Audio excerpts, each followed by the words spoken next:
உங்கள் அத்துணை பேரையும் இந்த நல்ல நேரத்தில் வணங்கி மகிழ்கிறேன். அப்பா நெல்லைக்கண்ணன் அவர்களை பற்றி இப்படியான ஒரு நிகழ்ச்சியில் பேச வேண்டும் என்று ஒருபோதும் நான் எண்ணியது கிடையாது.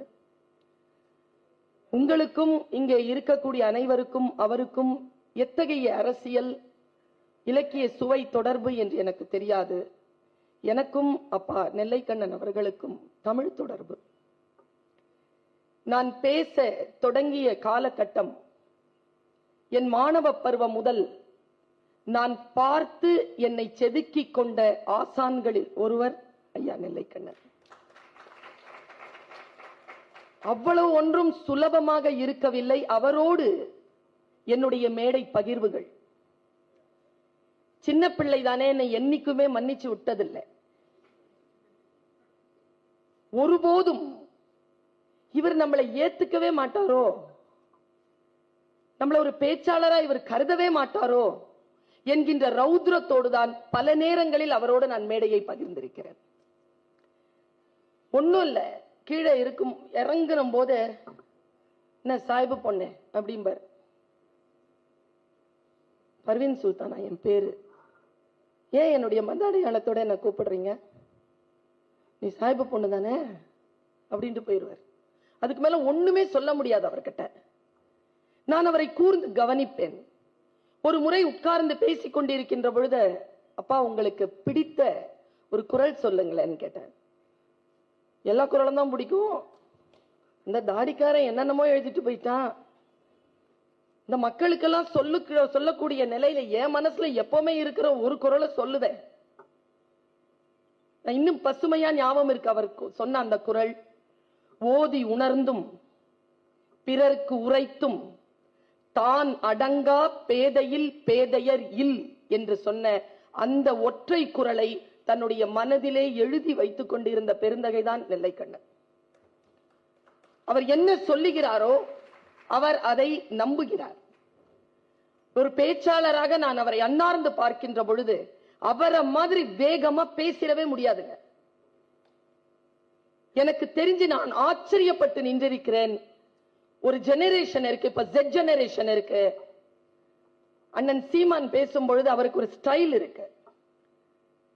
அவருடைய அரசியலின் மீது எனக்கும் மற்ற பிறருக்கும், இங்க இருக்கிற மேடைகள்ல இருக்கிறவங்க எல்லாருமே ஒவ்வொரு அரசியல் சித்தாந்தத்தை கொண்டவர்கள் தான். யாரும் ஒரே குரூப் கிடையாது. அவர் காங்கிரஸ்காரரு, ஸ்டாலின் அண்ணன் கம்யூனிஸ்ட், நான் திராவிட சிந்தனை கொண்டவள். இளவரசர் என்னன்னு தெரியல, கம்யூனிஸ்ட் தானா, சேர்த்துக்கிட்டீங்களா? அது தெரியும் எனக்கு, அவரை பத்தி பேச. அண்ணன் உங்களுக்கு தெரியும், சீமான் அண்ணன் யார் என்று தெரியும். ஒவ்வொரு அரசியல் சித்தாந்தத்தோடு இருந்தாலும் நெல்லைக்கண்ணன் என்கின்ற ஒற்றை புள்ளி நம்மை இங்க சந்திக்க வைத்திருக்கிறது என்றால் எல்லோரையும் ஒன்றிணைத்துக் கொண்டிருக்கக்கூடிய அது எது? எனக்கு வீட்டிற்கு ஒரு புத்தகம் வந்திருந்தது, காதல் செய்யாதவர்கள் கல்லெறியுங்கள் என்ற புத்தகம் எனக்கு வீட்டுக்கு போஸ்ட் பண்ணியிருந்தார் அப்பா. அந்த புத்தகத்திற்குள் இருக்கக்கூடிய விஷயங்களை பேசுவதற்கான சூழல் இது இல்லை. ஆனால் அந்த அட்டப்படம் இருக்குல்ல, பல நாள் என்ன தூங்க விடல. ஒரு சின்ன குருவி முன்னால செத்து போயிருக்கும். அந்த குருவி செத்த தன்னுடைய இணையை கால் இரண்டும் பரத்தி கொண்டு அந்த இன்னொரு ஒரு இணை குருவி என்று வாய் பிளந்து பிளிறுகின்ற அந்த போட்டோவை அந்த புத்தகத்திற்கான முகப்பா போட்டிருப்பார். பேரன்புக்காரர் தான் ஐயா. ஆனா என்னன்னா, அவருடைய பேரன்பு என்பது ஒரு பலாப்பழம் மாதிரி. அவ்வளவு சீக்கிரமாக அதை போய் தொட்டுவிட முடியாது, அந்த சுளையை எடுத்து விட முடியாது. அவர் பேசுகின்ற பொழுது ஒரு முறை நான் அனுபவித்த சில மேடை அனுபவங்களை சொல்கிறேன்.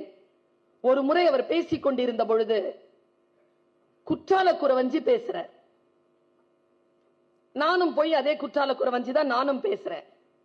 அவர் மற்ற முத்தொள்ளாயிரம் மற்ற சிற்றிலக்கியங்களை எல்லாம் பேசிவிட்டு வந்து உட்காரும் போது, சாய்பு பொண்ணை இங்க உட்கார் அப்படின்னாரு. நான் உட்கார்ந்தேன். இந்த குற்றால குறவஞ்சில ஒரு வரி இருக்கு தெரியுமா? சொல்லுங்கய்யா. முழங்கு திரை தேனருவி கழங்கென முத்தாடும் முற்றிலெங்கும் பரவி பெண்கள் சிற்றிலை கொண்டோடும். விளக்கம் சொல்லுனர். அவர்கிட்ட என்ன பிரச்சனை தெரியுமா? முட்டாள்கள் அவர் பக்கத்துல உட்காரவே முடியாது. சயனைட் சாப்பிட்டு தற்கொலை பண்ணிக்கிற அளவுக்கு தூண்டிடுவார். மன்னிக்கவே மாட்டாருங்க. அவருக்கு முன்னால ஒரு விஷயம் தெரியலன்னு வச்சுக்கோங்களேன், அவமானப்பட்டு தான் போகணும். நான் ஆசிரியை, தெரியாதவர்களுக்கு சொல்லிக் கொடுப்பவள். அவர் அப்படி கிடையாது, மன்னிக்கவே மாட்டார். அவர் எப்பவுமே ஒரு பாட்டு கேட்டார்னா பதில் சொல்லிடணும், சொல்லலன்னா செத்தீங்க. அதுவும் எப்ப தெரியுமா கேட்பார்? தனியா உட்கார்ந்து கேட்க மாட்டார், மேடையில பேசிட்டு இருக்கும் போது கேட்பார். என்ன ரெண்டாவது வரி சொல்ற, முத வரிய சொல்லும்பர். நமக்கெல்லாம் பேசி பேசி பழக்கமா, ரெண்டாவது வரி மட்டும்தான் தெரியும். இந்த மாதிரியான குருமார்கள் இருந்ததனால்தான் இரண்டாவது வரியையோ துண்டான எழுத்துக்களையோ படிக்காமல் முழுமையாக படித்துவிட்டுத்தான் மேடைக்கு வர வேண்டும் என்று தன்னுடைய அடுத்த தலைமுறை பேச்சாளர்களை உருவாக்குகின்ற ஒரு கம்பீர நெருப்பாக நெல்லை கண்ணன் அவர்கள் திகழ்ந்தார்கள். நான் உட்கார்ந்துட்டு அதுக்கு விளக்கம் சொன்னேன். கழங்குனா கல்லு, மேலிருந்து ஒலி எழுப்புகின்ற அருவி கீழே விழுந்து தெரிக்கின்ற பொழுது கற்களை போல அந்த துகள்கள், தண்ணீர் துகள்கள் கற்களை போல மேலே சென்று வாசலில் சின்ன வீடுகளை, மணல் வீடுகளை கட்டிக்கொண்டிருந்த பெண்களினுடைய அந்த வீட்டை எல்லாம் அழித்து விட்டு அது திரும்பும் என்று எழுதியிருக்கிறார் திரிகுட ராசப்ப கவிராயர். சொல்லும்போது முட்டாள் அப்படின்னார். அவரெல்லாம் திட்டதெல்லாம் யோசிக்கிறது இல்லை. நான் ஒரு பொம்பளை பிள்ளையாச்ச, இப்படி எவ்வளவோ கஷ்டப்பட்டு வந்திருக்க, முட்டாள். அது இல்ல வேற. நான் பேசுதே மேடையில, நீ பாட்டுக்கு உன் வேலையை சோழிய பார்த்துட்டு இருந்த எனக்கு கோவம் வராது? மேலே எழுந்து ஆடுகின்ற அருவி தன்னுடைய ஆட்டத்தை பார்க்காமல் வீடு கட்டி கொண்டிருக்கக்கூடிய அந்த பெண்களுடைய வீட்டை அழித்து விட்டு கலகல என்று சிரித்து திரும்பி போனது என்று பேசினார். அவரால் தான் அப்படியெல்லாம் விளக்கம் தர முடியும். அவர் தமிழ் பேச்சு எங்கள் மூச்சு என்று மூத்த பெண் குழந்தைகளுக்கு நடுவராக இருக்கின்ற பொழுது, தமிழ் பேச்சு எங்கள் மூச்சின் பகுதியில் சுட்டிகளுக்கு நான் நடுவராக இருந்ததை நடத்தக்கூடிய ஒரு பெரும் வாய்ப்பு வாழ்க்கை எனக்கு கொடுத்தது. என் அப்பாவாக இருந்த நெல்லைக்கண்ணன் அவர்கள் 17-18 வயது குழந்தைகளை வழிபடுத்த நான் அவருடைய மகளாக இருந்து 7, 8, 9 வயதான குழந்தைகளை தமிழ் பேசுவதற்காக பக்குவப்படுத்திய அந்த பயணத்தில் அவர் ஒவ்வொரு நாளும் என்னுடன் இருந்தார். ஒவ்வொரு நாளும் தொலைபேசியில சொல்லுவார், இந்த மாதிரி சொல்றா, இப்படி சொல்றா, இப்படி செய்யறா, இப்படி பண்றா, நீ பாக்குறியா என்று பேசுவார். சமீப காலமாக மரணத்தை குறித்து அவர் அதிகமாக பேசிக் கொண்டிருந்தார். என்னன்னு தெரியல, யாருக்குமே தெரியாத ஒரு விஷயத்தை நான் சொல்றேன். அவரோடு நெருங்கி பழகியவர்கள் சில நேரங்களில் மன வருத்தம் கொண்டது உண்டு.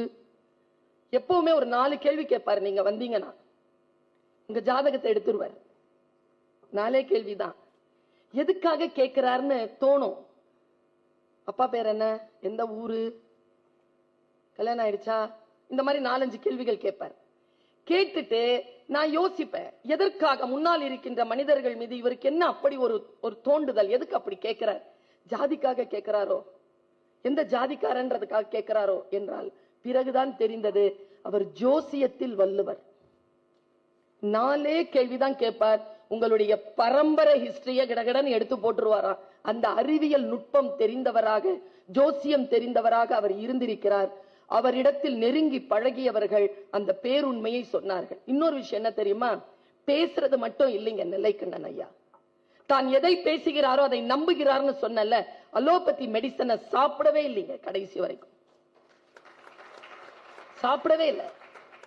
அவர் ஹோமியோபதி மருந்து தான். ஏப்பா, இந்த மண்ணுக்கு போற உடம்பு, என் தாய் மண்ணுக்கு தெரியாதா இந்த உடம்புக்கு என்ன வேணும்ட்டு இப்படி பேசக்கூடியவராக இருந்தார். நான் இப்படி யோசித்து பார்க்கிறேன். மரணம் எனும் தூக்கத்திற்கு வாழ்க்கை என்பது தாலாட்டு. நல்ல குழந்தைகள் சீக்கிரம் தூங்கி விடுகிறார்கள் என்று சொல்லுவார் கவிக்கோ அப்துல் ரஹ்மான் அவர்கள்.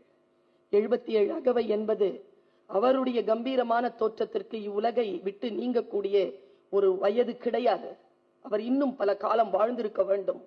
அவர் இந்த மண்ணை விட்டு போவதற்கான மன வலியை கொடுத்த இந்த சமூகமும் அவருடைய சீக்கிரமாக அவர் இறந்து போனதற்கான ஒரு பெரும் காரணமாக நான் தொலைவில் இருந்து குற்றம் சாட்டுகிறேன். அவர் கடைசி அவர் இறக்கின்ற பொழுதற்கு முன்னால் இருந்த ஒரு 5 ஆண்டுகள் அவர் நிறைய பாடுபட்டிருக்கிறார்.